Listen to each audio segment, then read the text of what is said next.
This episode is general information only. Full disclaimers in the notes. Welcome back to the Steak Dinner Podcast, the show for men who want to rebuild, refocus, and live better. Today we're talking about something that runs deep in the Aussie DNA, mateship, and to my very good mate, Josh Peterson. Hello. Hello, mate. How are you? Good, thanks, mate. You? Good day to you. Yes, obviously not as well as you. You've got an Oasis concert this evening. Yeah, it's going to be fun. Should be good. Yes. Should be some larrikins out there tonight. Some refresh of memories and things like that. And take you straight back to the 90s. I think there's some of them that are quite slow songs too, so it'll be interesting to see how it goes. Right. It could be end up a romantic night with the missus. Yeah, it could be. Could be. You don't seem convinced, but that's okay. No, yeah. No, that's it'll okay. be a good night. Be a good night out. Yeah. That's great. So episode 14, what are we tackling today, mate? Mateship, the bond that builds blokes. The BBB. That's not the Build Back Better or the Big Beautiful Bill. This is the bond that builds blokes. So, we're doing mateship, and I guess it's in the Aussie DNA and around the world, obviously, for blokes. Mm. Yeah, it's really about how it sort of works today, how it's changed, why it matters, and how we're going to keep it alive for our sons and ourselves. Hopefully you give you a few ideas this week, and we all get something out of it. Yes, absolutely. Obviously, mateship, the definition of mateship's probably evolved, hasn't it, over the years and over the decades, and I guess with our sort of the way we live today and with technology and how people navigate their friendships, and it's very different, I would say, today than maybe 20, 30, 40 years ago for some people. Yeah, I guess you go through different stages of it. Obviously, there's your schoolmates, your sports mates, your work mates, and then sometimes just being in a situation together of, I don't know, the Dunker Coda and things like that, which is interesting. Obviously, military guys, they go through some pretty tough stuff together. So, and your family, to a degree. There's brothers and things that you call your best mates. Yes. So, what when you hear it, what do you think? What does it mean? For me, it's probably my definitions become quite precise about mateship over the years. I had a very loose definition of mateship when I was younger, because it was all sort of fancy free, no responsibility. You didn't have to really rely on your mates. All they had to do was make you laugh and enjoy the same sports as you. And if they were larrikins, that's it, right? Your mates. So for me, the height of the bar was pretty low. And that was just youth. As I got older, I think as I went through and experienced adversity in my life, particularly in my 30s, where I had a lot of, I just felt like it was just almost excrement on top of excrement. And that was a real signal to me around who was really close to me and who was a fair weather friend. So I think for me, I had to really start to reshape what I thought mateship was, because it just wasn't lining up the reality to what I thought. And I think part of that was that a lot of what I would consider, when I look at like real mates today, and probably because I'm a lot older, my circle is quite small, but it's almost proven friendships. Whereas I think when you're young, mates are just kind of, like I said, you've got a shared interest and things like that. I think it's the challenge is I think it's different for everybody. Because people have got different definitions, and I think some people are a bit more, strict in terms of what mates mean for them. And but for me, it's like when someone's been in the trenches with me, seen me at my worst, and been there through thick and thin, that kind of, I put those people in a separate category of mates. They're like my really proven core mates, if that makes sense. Yeah. I guess like having good mates or that core group of mates, that's not, I think in one of the first couple of episodes, we were about, working on yourself. You got to rely upon yourself first, Mm.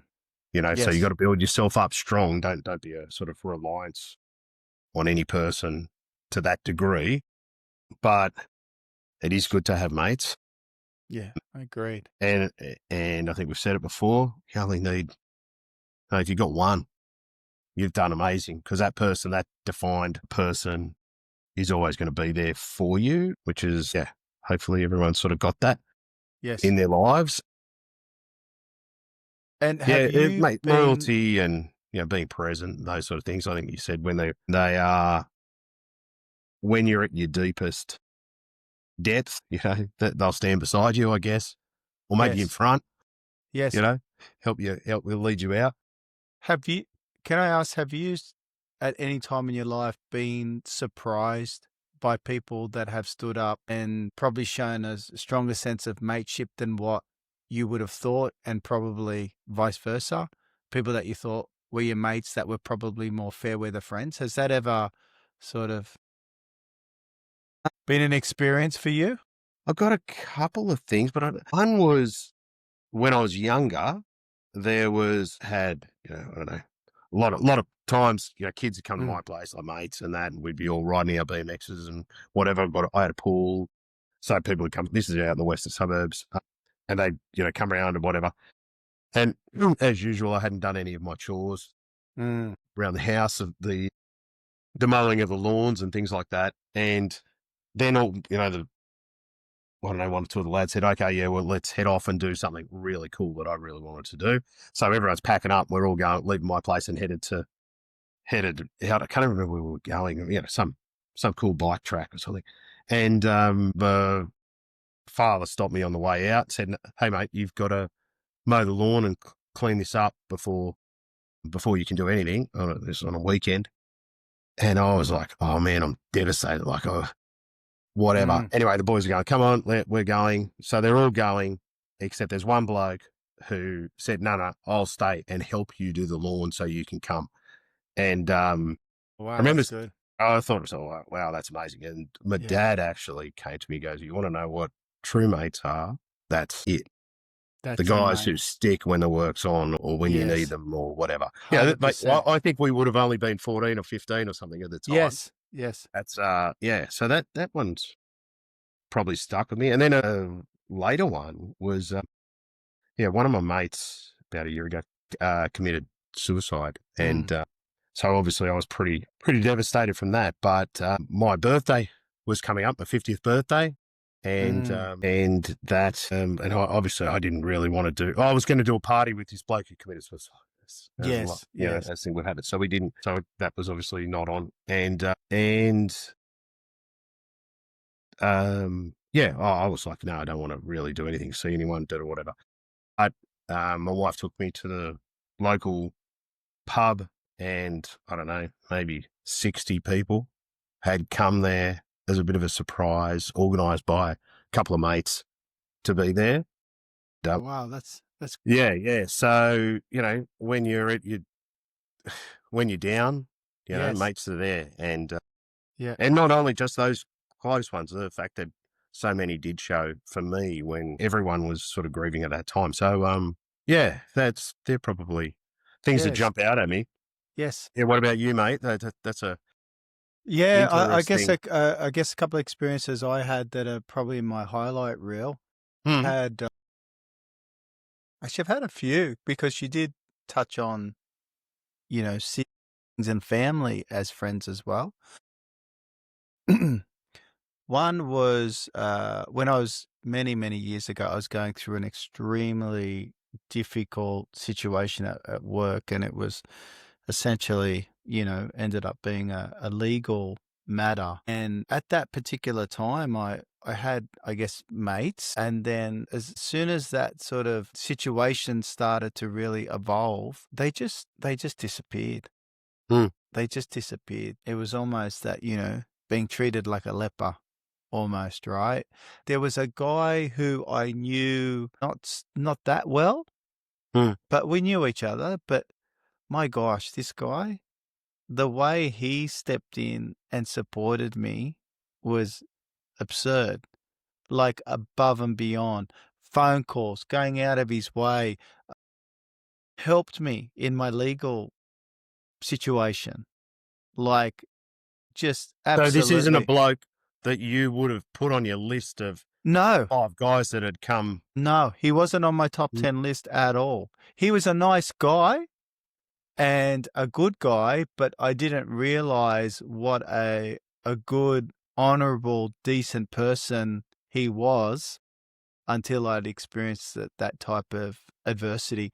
There was another one where I was at work when I was working in finance, and I was going through my divorce at the time, and there was a lot of back and forth legal things around access arrangements and stuff like that. And I had a particularly difficult day. I was at working that day, but I had the matter was being heard that day in the city, so I had to duck out. It wasn't a great day for me in terms of outcomes and things like that. So, I went back to work pretty deflated. And, my mate was saying, how did you go? Blah, blah, blah, blah, blah. I explained to him it wasn't so good. And, like 15 minutes later, he said, I've just taken a sickie. Let's go down to the pub. Hmm. And so he went down, he took a sickie, just got up, packed his bags at work, left, took me down to the casino. A couple of hours later, 7 guys turn up, his mates, and just rallying around me, getting me drunk, and just being good blokes. Yeah. And for me, that was a real standout. You know what I mean? It's like, I wasn't used to that because I'd probably, and I think I've expressed this to you before, when I was kind of living on the Central Coast, a lot of those friendships were had evolved from my ex-wife. Yeah, they were joint friendships sort of thing. Yeah. They were joint friendships, and I Yeah. didn't realize at the time how kind of loose those friendships really were. They weren't really strong friendships, and certainly not having my back. So that was really surprising in a positive way for me to get that. Yeah, in those sort of ones, those mateships, there's sometimes that you're catching up because the girls are always organising things, but you're not. Yes. They're good blokes, whatever. But Yes, there's that it might be part, because but of I their. think I think and I think this is something I always tell guys, that the joint friends are great, because it's good to have those couple friends. It really it adds a lot of fun to the marriage and to the relationship, but you've also got to have your own friends, your mates. That's really important, because if anything goes south, you don't want to be left with only joint friendships. You want to be Yeah. left with guys that at the end of it, if something went down, you've got mates that are yours, and they're You might always have, going to back you. yeah, true. But you might actually find you've got in some of those joint friendships some real core standout guys. I'm That not, you may actually see that as well. So yeah, I'm not saying it doesn't exist. yeah, Absolutely. but you don't want to just rely upon that one group. Correct. Probably. I'm saying they're beautiful, and I'm sure you will get that. I'm just saying I think it's worth having a few that are kind of more just your friends, because it is a very difficult predicament, particularly when you're a couple and you've got strong, close connections with other couples. And sometimes there's a bit of a siding that goes on in those, in those friendships, and it does cause, particularly if there's an issue going on, it makes it really hard for the husband to continue a friendship with the guy, and the other one to continue a friendship with the wife. If it's okay, if it's in good, if the divorce is under good circumstances, but Yeah. If they're generally going at each other toxically, becomes it's hard. I think difficult. You almost don't want to be in that same group.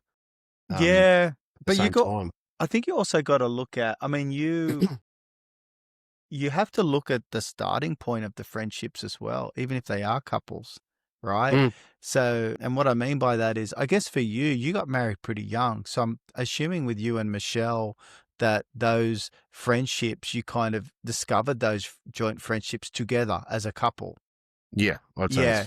yeah. Yeah. Whereas for me, being a bit older and my ex-wife being older, she already had those friendships with those couples on her own.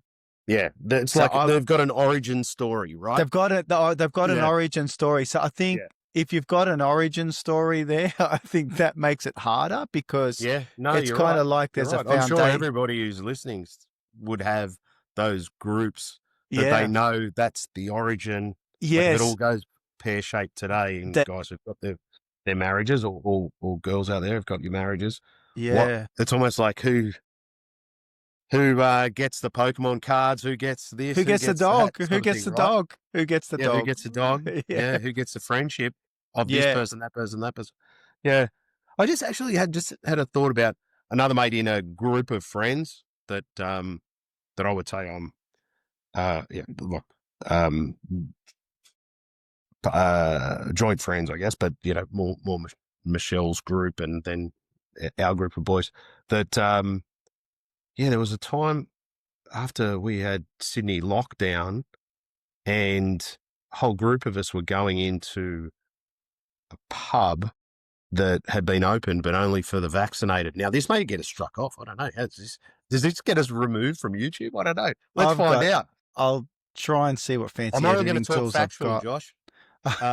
The facts are I didn't Your have it. your listeners are now uncovering a bit more about Kieran's personality. Keep Yeah. going.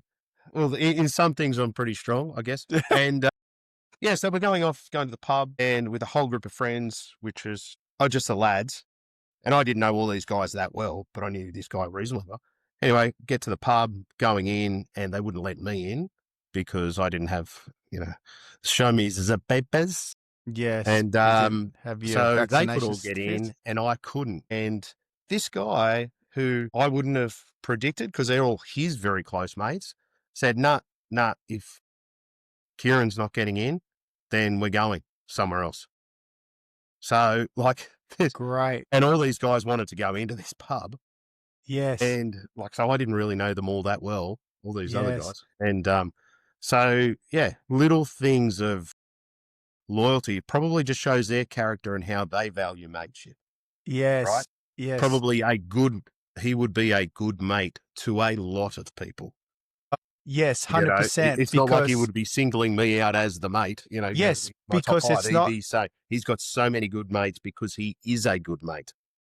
Yes, you've just hit the nail on the head. He's got a lot of mates because he is a good mate, and he doesn't need to have all this history of evidence to be like that. Where some He- people need, they wouldn't do that unless they'd been through the trenches with someone. But you get some people Exactly. that He's just got do it. character, I would say. That's a character trait, isn't it? Yeah, yeah. That's good. And again, you don't know who these people are.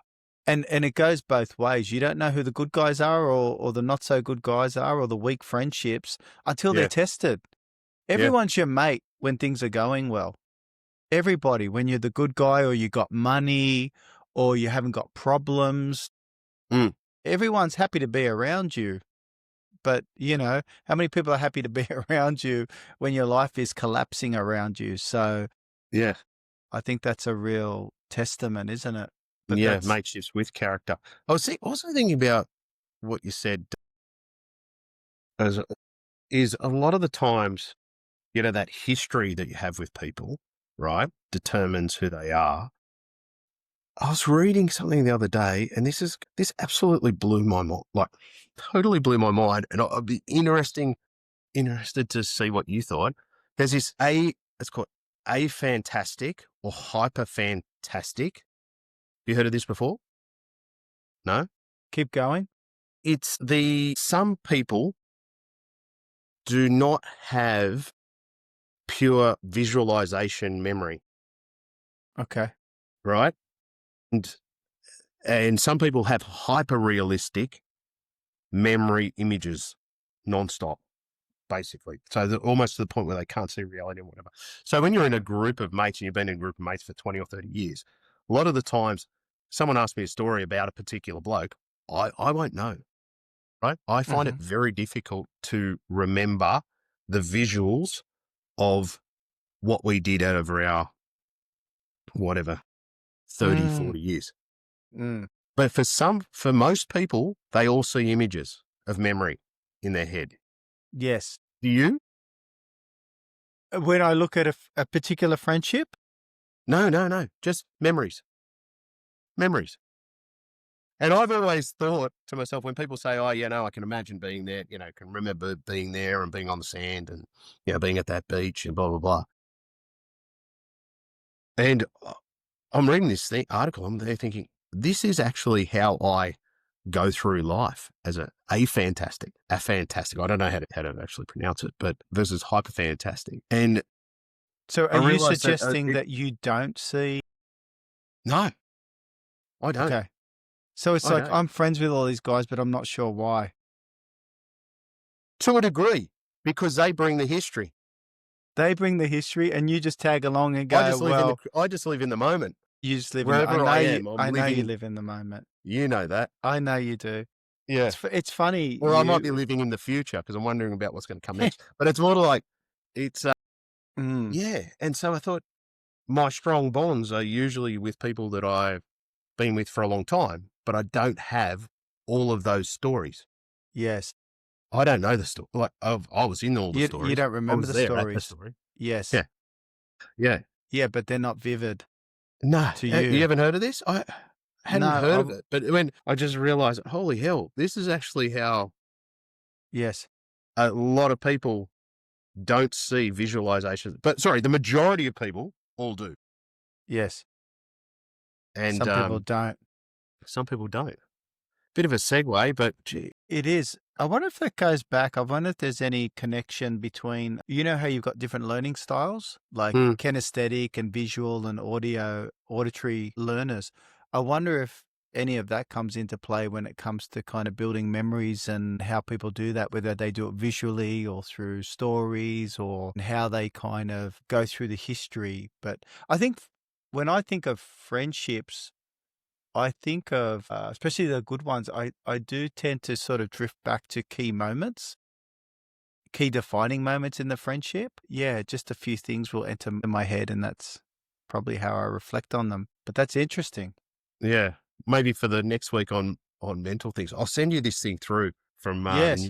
the New Yorker magazine. Yes, It would blow me away because I went, oh, that sounds interesting. yeah. So, JP, I'm the stat man. Mm. 1 in 3 Australian men rarely or never discuss personal problems with friends. So 2/3 do talk, 1/3 don't. Then it's probably about right. But that's from Beyond Blue. Then now for the evolution of where it gets to, 62% of men, so again, roughly 2/3, say they mainly keep in touch online. So presumably that's the meme, that's the text, that's the disastrous stuff on your group chat that only you lads can know about. Yes. Yeah. It's just all those debaucherous comments and memes. You're correct. Which Versus the old school, right? The Anzac spirit, loyalty, equality, having each other's back. Yes. So yeah, sort of like what you're onto the digital. I think we might have talked about this a couple of weeks ago about digital connection and what it is versus what it can't replace. It's interesting and how friendship definitions have evolved. You talk about the Anzacs, right? So friendship there was defined by getting in the trenches. That was the proof of a friendship. Are you willing to get into the trenches with these people? Would you share a foxhole? Would you share a foxhole with this person? Yeah. I've noticed this too, I've talked about working in corrections, and I'd imagine with your mates and people working in emergency services and things like that, they would have that litmus test of mates. Would you go into a fire with this guy? Would you join him in that risk? And, would you, if there was a fight going on, would you step in and help that guy that was in a fight? So, yeah. You've got all those kind of acts of service almost that kind of define whether or definition of friendship, isn't it? Through acts of service. I think that ties into the Anzac spirit. The whole digital evolution. I don't know. To me, it's a double-edged sword, that whole thing. Hmm. I think it's got its place. I think where it becomes problematic is that as a society, I think it was thrust upon us very quickly, like most digital technologies, and they evolve so fast. And I think you can get trapped into these technologies or these new systems very quickly. And before you know it, you can get lost in them very easily because they're addictive as well. And they're so easy. It's just that they're ready, isn't it? So I'm positive. I think they're a net positive. Well, you mean like a full virtual friendship? No. No. I just mean just digital devices in general and how Yeah. that's kind of shifted the communications away from the face to face or the phone calls Okay. to. I'm sure there are people. Yeah, I'm sure there are people out there that have friends online that they've never met. I would agree with you, particularly the younger ones. Mm. Interesting with the younger ones and maybe nieces and nephews, but one thing I find strange is like they'll add people to Instagram and things like that Yeah, and they DM don't know. people that they don't know. They've never Yeah, met them. yeah. They've never talked to them even. No, that blows my mind. And that blows my Blows my mind. mind. It's like I've never connected online with anybody that I haven't physically met. No, And the young 100%. people seem to go, yeah, he slid into my DMs, and I'm thinking, what is happening here? I Yeah, don't get it. it's I don't, unreal, isn't it? I don't get it.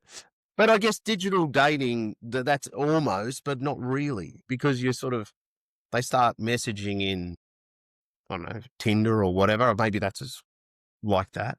I think, and I'm only going off what I hear from my kids Mm. and family and nieces and nephews, all the like. Yep. That there's a lot of quantity, Mm. but there's not much quality. Yeah, that makes sense. That makes sense. So accessibility increases tenfold. Mm. But again, you go back to that whole when you see someone in person and Mm. maybe some of those social proofs and things like that, it's just a whole different story, isn't it? When you sort of Got a stat for you then. So connection's easier, but it's a bit shallower, is what you're sort of saying. It's not, it's yes, a lot of it, but not as much. But yeah. Movember, which is on now, I might have to show this off. I know I haven't, it'd be Oh, a you haven't cheat, done you've got, yeah, you got to do the cheat form. code. Yeah. 74% of blokes would help a mate move house, but only 22% would check in if he seemed depressed. A quarter of people, like if they thought the bloke was depressed, they wouldn't check in. But 3/4 of the blokes would say, yeah, I'd help you move your lounge, but we're not going to have a conversation. Because, and I think it goes back to as a society, men's relationships, I think, are more physical Mm. than, we play We've sports got to together. show how we can lift that Yeah, couch. they're definitely more physical, hands-on relationships. Men, we play sports together. We go to the gym together. We, do a lot of these physical things. Go fishing together. Yeah, You know, fishing. men tend to do stuff together. Yes. Whereas I think women, they'll just want to sit down at a coffee shop for 3 hours and just interrogate each other. And they're more than happy to do that, which to a guy, I don't know. I don't know whether how many guys are up for that. I'll be honest with you.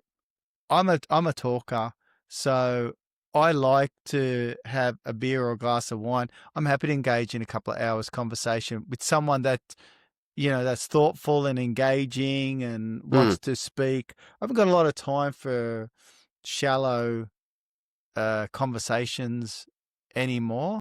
Just, I think you get to an age where you're like, I don't have got time for this anymore. This how's the weather kind of nonsense. It's like, show me who you are.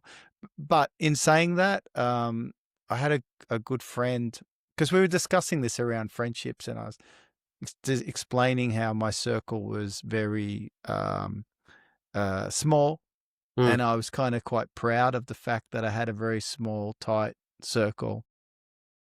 And, that I had a very strict criteria around that circle as well,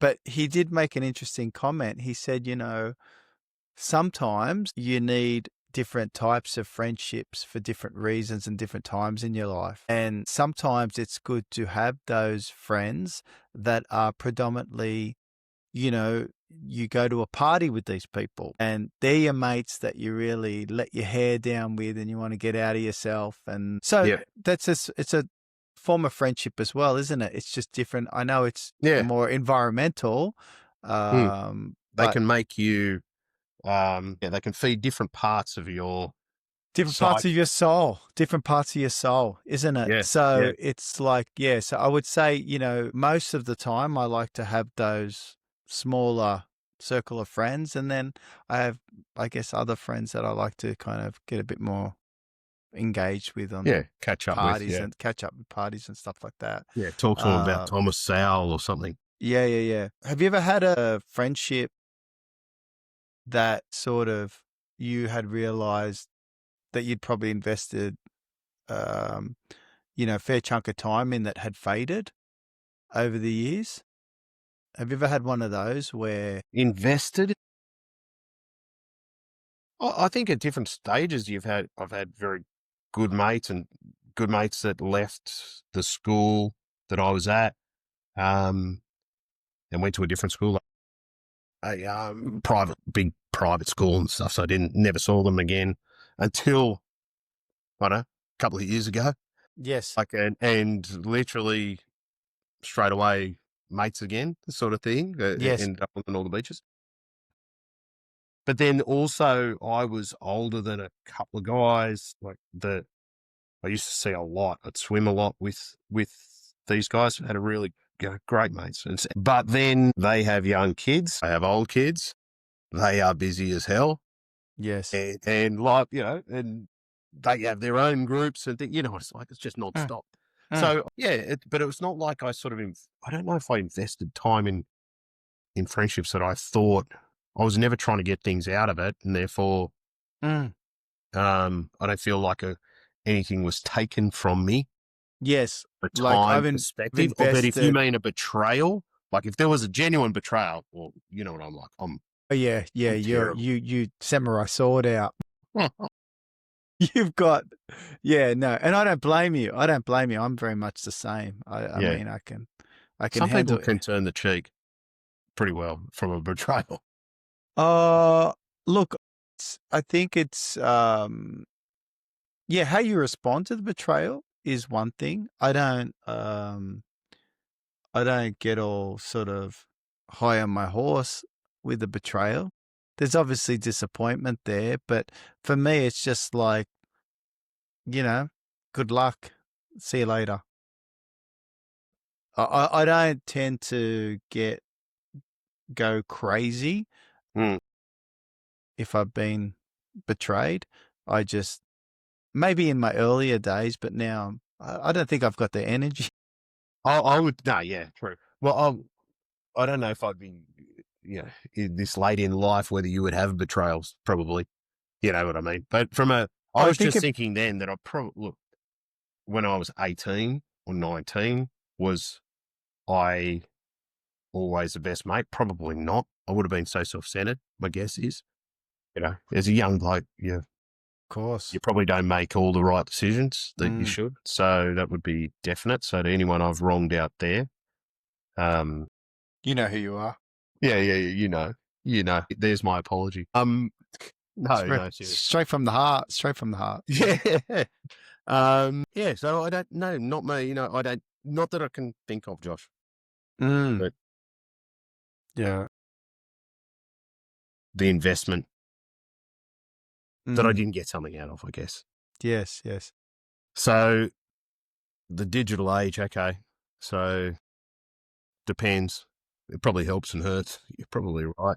Interesting. Again, this is a Movember stat. Men 3 times more likely to confide in a partner than a male friend. 3 times more likely. How does that resonate with you? I'm pretty close to my partner, so that's probably right. You probably know pretty well everything that needs to be confided. And, we have similar high priorities on our children and Yeah. Shared value family. system. Yeah, shared values. So that would probably be right. That one doesn't really shock me, I guess. I feel the same as you. Except for weakness. You don't usually share. Where was it? Someone was telling me about, when you've got really bad, big things happening in your life, in your work, or for money or whatever, Yeah. then Women don't want to know about that. I think there's the conscious self and there's the lizard brain. yeah, I'm sure there's women that go, no, stand by. I want to feel all of his pain and I want to go through all this stuff and tell me I want to when you're see him down and cry. out. I want to see him. Cry. I want to see him break down in front of me and show his vulnerability and maybe to a level, right? But I think ordinarily women want to feel safe and protected and they want to know that you've got shit locked down and that you're good to go because if you don't, they can't be women. And being a woman is being strong, but being vulnerable. There's a vulnerability in being a woman. I think it goes back to our DNA. So I think certainly women want to feel that level of protection financially, economically, socially, all those So things. we're not going to get cancelled today because of what I said about vaccination. We're going to get cancelled because you've said all women don't. I mean, I could edit it. We've been on for a long time. We've done 14 episodes. It's about time you got some controversy. Well, but the thing is, I control the editing, Kieran. Yeah, only so if anyone's going under the bus, all this in, JP. Let's go. I'll put your most controversial statement as the intro to the podcast, just so it's front and center before people switch off. How about that? Yeah, that'll bring him in. Yeah, that's good. I bet you're not Robinson Crusoe saying that. Yeah. Because I actually said something like that to Michelle the other day, that, with business and what I've achieved or whatever, the only reason, and you know how people say, we're a joint partnership and whatever. And I guess I have yin and yang on this sort of thing, like when it's when Bill Gates gets a divorce sort of thing, and you go, wait a sec, how much did you get? $100 billion or something? And how's that valued? But I was saying to Michelle, in a way, if she is so good with our kids, with our life, my family, things that would otherwise take my attention. Like if I had to worry about, my kids' life in whatever shape, form, because they were worried or whatever else, then I would have to be doing that a lot. And that I would make that my highest priority because that is my highest priority. As such, the reason why I can do and what I've been able to do and achieve over my life, our 30 years, is because she handled that. Because I knew I could rely upon her and her value system and those sort of things. 100%. Then I knew, okay, that's sorted. I don't have to worry about that. I have to worry about this. And so therefore, when it comes time to something going wrong in your business or whatever, I don't need to load. So it's similar to what you're saying. I don't need to load her up with, hey, here's all the problems I've got from a work or an employee or a sales or whatever, because then she's got to worry about that. They are most important things. So, it's a game changer, isn't it? Like coming to work with that complete focus and not having to worry about all of the other personal aspects of your life and your home and your kids. It just turns you into such a better operator, which means that your likelihood of success with your career goes up exponentially because you're now the reliable, focused guy, the flexible guy, the guy that can go in the trenches, work late nights if he has to, go away probably without too much notice. They're big things, and I think they're the tipping points for a lot of men in terms of being able to kind of anchor that into a lot of success. It's those. I'm pretty sure that's like Charlie Munger or one of them. Yeah. Buffett or something said something like that. Yeah. The biggest decision in your investment, in who your business you marry. life. Yeah. who you marry. Sam. Yeah, because if you get divorced, well, we know where that lands you financially. Yeah, true. It It's creates. hard to keep coming back.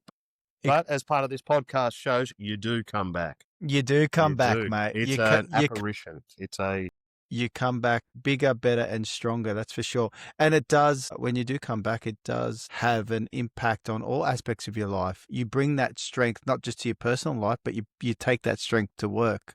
You take that strength to the gym. You take that strength to your friendships.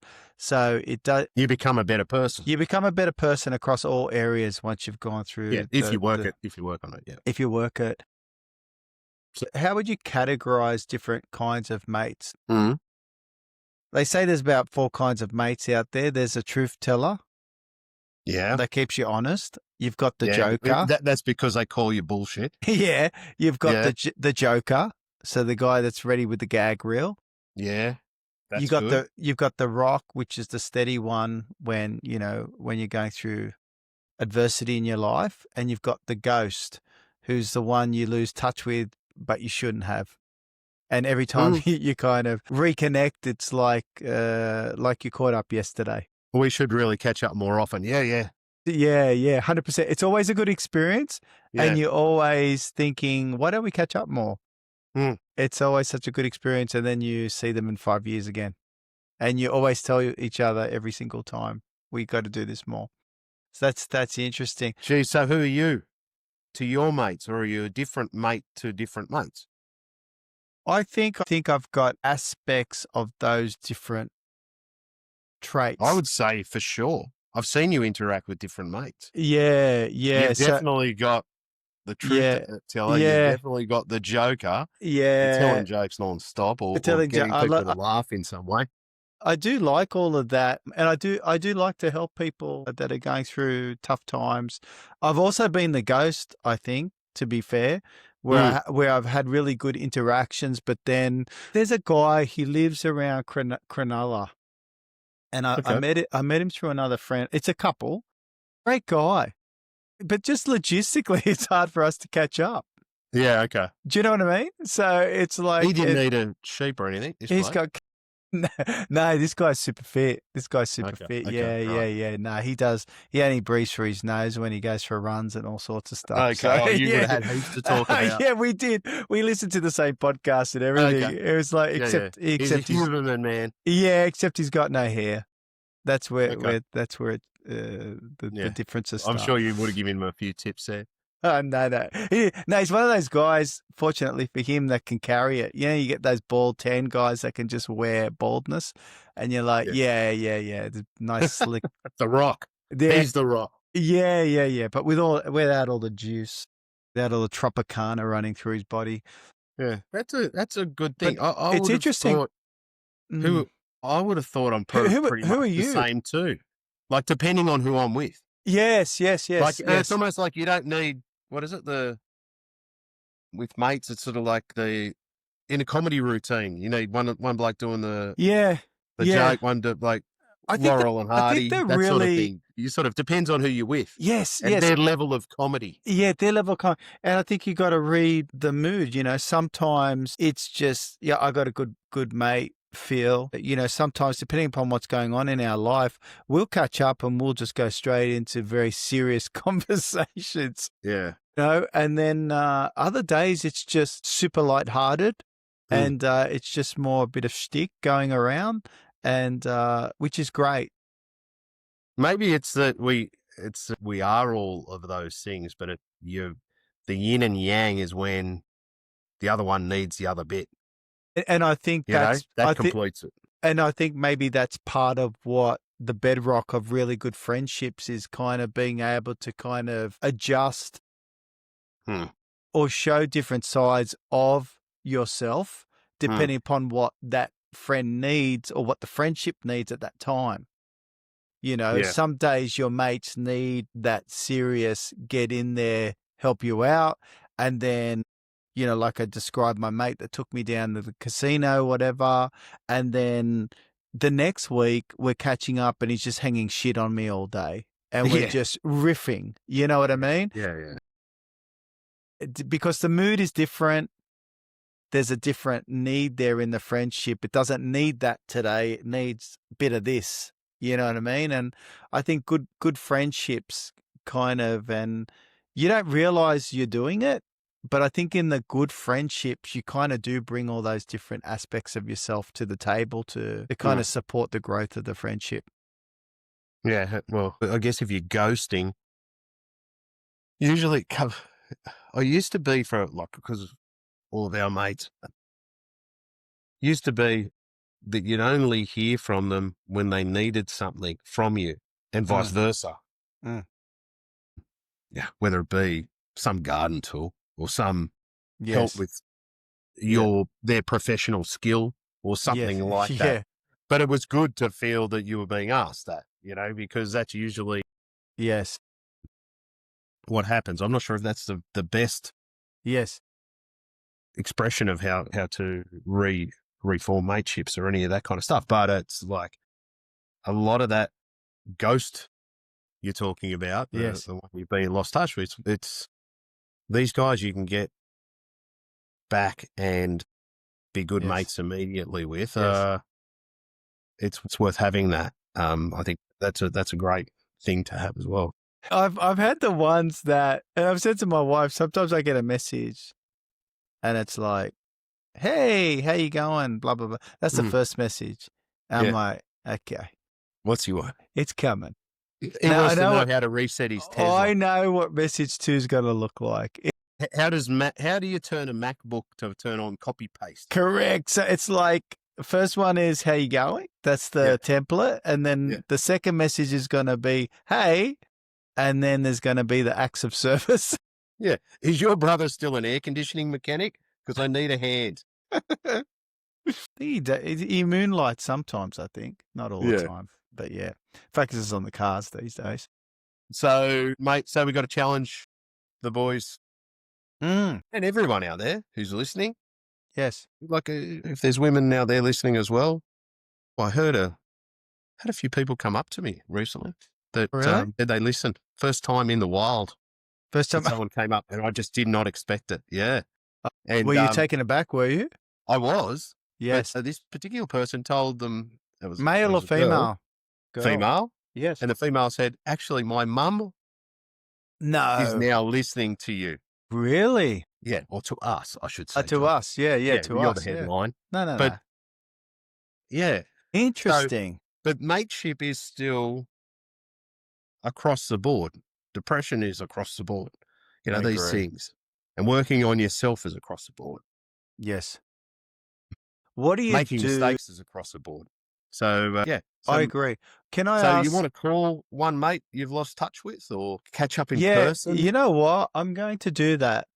I'm going to reach out to that guy I was just talking about that I hadn't chatted to for months, who's a good guy. Yeah. I'm going to call him next week. Is he an air conditioning mechanic or something? You need something done at the house or no? No, he's white collar. This guy, he's corporate. Okay. He's corporate. Can't help you. He can help me. He's a vent. He deals with suppliers. So yeah. Okay. I'm going to give him a call next week. That's good. That's going to be my one thing I'm going to do, and I'm going to call another mate as well. I've actually got my C Club. We're getting shirts done up as we speak. We're just finalising a logo for our club. So that's going to be interesting. It'll be despicable, the logo. Yeah. The C Club. I can imagine it's going to be despicable, Kieran. Yeah, but we just got to, it is what it is. We just got to roll with it. That's what we do. What about you? Are you going to take any actions for next week? Yeah, I'll do the same. I'll reach out to a couple of mates I haven't heard from for a while. Yeah, it's busy. Well, everyone's going into Christmas. It's crazy. Yes. So I'll probably catch up with all these people. Yeah, it's like once a year go through. It is. Yeah, but I'll maybe make sure check in. Maybe the action is to check in with somebody. Maybe that there's a potential there to go a bit deeper with the friendship. Maybe ask different types of questions and check in properly to see how the guys are really going instead of pushing past some of those How's the superficial weather? how's the weather conversations, maybe that's the action, Yeah. maybe try and start a deeper connection or a deeper conversation with somebody next week. Might be interesting. See if you can evolve some of those friendships. I think a lot of friendships have got potential. And I think that sometimes guys just need that level of comfort to do that. So it's just needs one guy to break the ice, to let the guard down, to allow the recipient to let their guard down. And sometimes it's about you've got to be vulnerable first to allow that person to be vulnerable. But I think it's great when you can take your friendships to that level of, personal. Anything else, mate, before we wrap up? Well, I think that's pretty good. Episode 14, mate. We're going to go all the way. We're going to go to being good. We're going to go to and we haven't been shut down. No, we haven't been shut down. We haven't been demonetized. We haven't been censored. We don't have any money to be demonetized. We haven't been. No, so next week, next episode, teaser, calming the mind. So you brought this one to the dinner table. Yeah, time to. That was you. Eat that it. That was your idea. Yeah, calming the mind. And I don't know how it came up, but it was sort of like the amount of distraction. Actually, I think what got me started was your comment a couple of weeks ago about, having the phone near you and things like that. And I feel so much better not having it anywhere near me. It was like ridiculous. Are you still doing that? Yeah, pretty well. Yeah. Pretty well at night, yeah. Yeah, that's great. Yeah, not during the day. You know what I'm like during the day. And during the morning, I try not to have it but I have to do some work early mornings on the computer. But other than that, then get out and read a book or do the gym or. Do you find it starts your day? Swimming. That's what I want to do. Does it start your day differently? Do you feel in a different headspace? Yeah. Calmer. Yeah. Okay. So it's the addiction to the images. So we'll talk about the mind. Yes. Anyway, next week. Yes. So how to rest, how to decompress, how to stop your brain. Like when you're doing a lot and you're going through a major trauma as well, then you're thinking about it nonstop. Yes. So simple daily resets that can work, and how the calmer mind's going to help make you a better dad, partner, and a better mate. I think that's a really important one. I think it's not just for yourself, but then what you're bringing to the table to your relationships is just a different quality of person, hopefully. So that's great. I don't think we'll get to your meditative state, but we'll be able to get most people halfway there. If you got me this morning, there was no meditative state. I mean, I was just a quick aside. It's like my wife and I were talking about laptops for my son. Yeah, I'm a tech guy. Yeah, I know you're the tech guy. I'm the tech guy. So my son's expressed an interest in getting a laptop. I'm like, just leave it to me. I'll sort it out. She's like, no, we got to get him this and we got to get him that. I said, look, no, we'll get him this and this is why and this is how we'll get it. I'm not talking to you. Okay, you're not talking to me. Well, you're Latin. Of course you're not talking to me, right? I think I said something like, stay in your lane. Stay in your lane. Like, I am the tech guy. I'm the tech guy. Just leave me to be the tech guy. I don't have a lot of portfolios around here. At least leave technology to me. I can excel. I've given you the rest of the house. You're a creative director for the whole house. Give me the tech side of things, right? Yeah. And then then she started imitating me and stay in your lane and all this kind of nonsense. So anyway. Yeah. So anyway, we're past that. We're good. All right, very good. So that's it, mate. Yeah, looking forward to next week. It's going to be good. Yeah, I'll make sure that all of anything that's controversial from this one, I'll edit out, and obviously I'll keep all your stuff in. I think that's what we agreed. Was that? Yeah. Yeah. Yeah, that's the way it usually works. I mean, when you want to take over editing, I'm happy to do it differently. No. That's the joy you get out of it. All of our monetization and editing. All right, big All right, fella. mate. Always a pleasure. Have a Thanks great for weekend. Eating at the steak dinner. See All you, right. buddy. Take care. Bye. Bye-bye. This episode is general information only. Full disclaimers in the notes.